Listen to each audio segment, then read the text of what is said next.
तमिलनाडु में चलेगा मोदी मैजिक।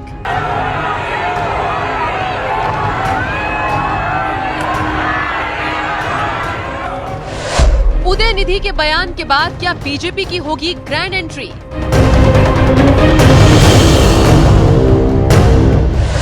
कर्नाटक में हार के बाद तमिलनाडु का किला कैसे होगा फतेह? लोकसभा चुनावों में मोदी शाह की नजर तमिलनाडु पर क्यों है?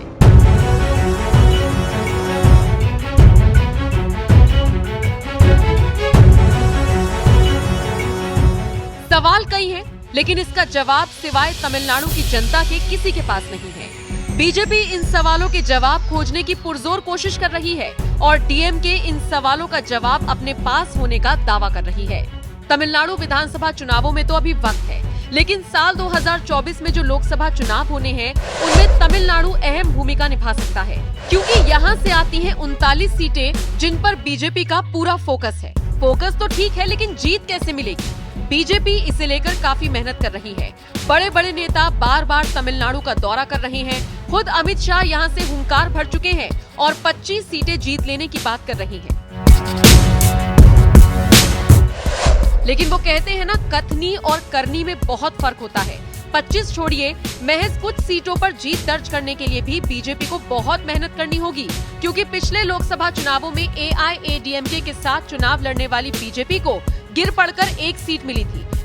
जबकि अगर बात करें विधानसभा चुनावों की, तो साल 2006 में बीजेपी का आंकड़ा 0 रहा, फिर साल 2011 में 0, साल 2016 में भी 0 और अब जाकर साल 2021 में जैसे तैसे 4 सीटें आई थी। हालांकि बीजेपी के लिए ये एक बड़ा माइलस्टोन है, लेकिन फिर भी ये ध्यान रखें कि 234 सीटों वाले इस राज्य से बीजेपी को सिर्फ 4 सीटें मिली। लेकिन चलिए ठीक है, शुरुआत धीरे धीरे ही होती है और वैसे भी बीजेपी इकलौती ऐसी पार्टी है जिसके पास इलेक्शन हार कर भी जीतने की सबसे ज्यादा टेक्निक्स है। सब जानते हैं, बीजेपी किसी भी राज्य में एंट्री करती है, फिर किसी लोकल पार्टी को पकड़ती है और फिर धीरे धीरे उसका जनाधार अपनी तरफ कर लेती है। लेकिन तमिलनाडु ना तो महाराष्ट्र है और ना ही गोवा, और ये ध्यान रखना होगा। बीजेपी के लिए तमिलनाडु में बड़ी टेंशन ये भी है कि बीजेपी को हाल ही में कर्नाटक में बुरी हार मिली, बंगाल में उसकी रफ्तार तेज नहीं हो पा रही, बिहार में गठबंधन उसके खिलाफ है, तेलंगाना में कांग्रेस का विस्तार हो रहा है, बाकी केरल, महाराष्ट्र में भी बीजेपी की हालत बहुत ज्यादा मजबूत नहीं है। तमिलनाडु में जीत के लिए क्या कर रही बीजेपी? एआईएडीएमके के साथ गठबंधन को और मजबूत करने पर काम कर रही है। सेंगोल स्थापित करना, काशी में तमिल संगम करना, तमिलनाडु के लोगों के बीच संदेश देना है। वित्त मंत्री निर्मला सीतारमण के जरिए संदेश देना, क्योंकि वो खुद तमिलनाडु से आती हैं। पीएम मोदी का तमिल भाषा के प्रति अपना रुझान दिखाना और ना आते हुए भी बोलने की कोशिश करना। इतना ही नहीं, अमित शाह तो डंके की चोट पर ये तक कह चुके हैं कि भविष्य में तमिल पीएम हो सकते हैं। सवाल अब ये भी उठता है कि तमिलनाडु के सीएम एमके स्टालिन के बेटे उदयनिधि ने सनातन को लेकर जो बयान दिया, उसका बीजेपी को फायदा मिलेगा या नहीं? मिलेगा तो कैसे, और नहीं मिलेगा तो क्यों नहीं?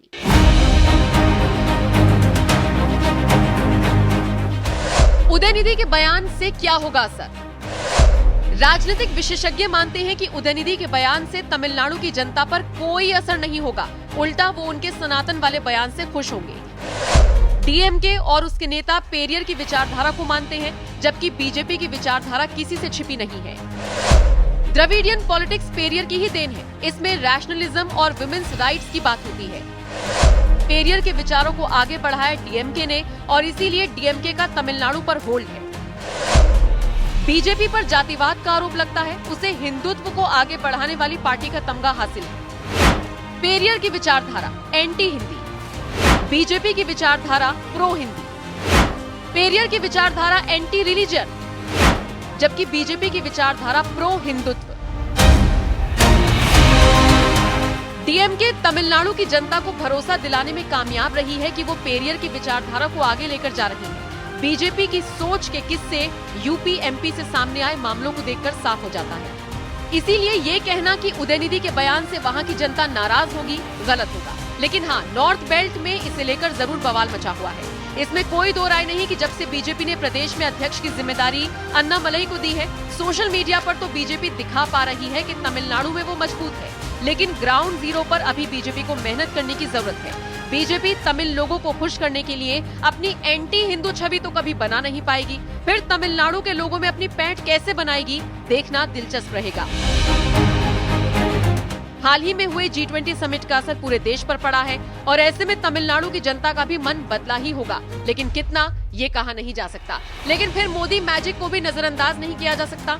तमिलनाडु कहने को एक राज्य है, लेकिन बीजेपी को सत्ता में लाने में बहुत अहम भूमिका निभा सकता है और इसीलिए बीजेपी का पूरा फोकस इस वक्त इसी राज्य पर है। बहरहाल, आपको क्या लगता है, इस बार बीजेपी गठबंधन वाले एनडीए को तमिलनाडु से कितनी मदद मिलने के आसार हैं?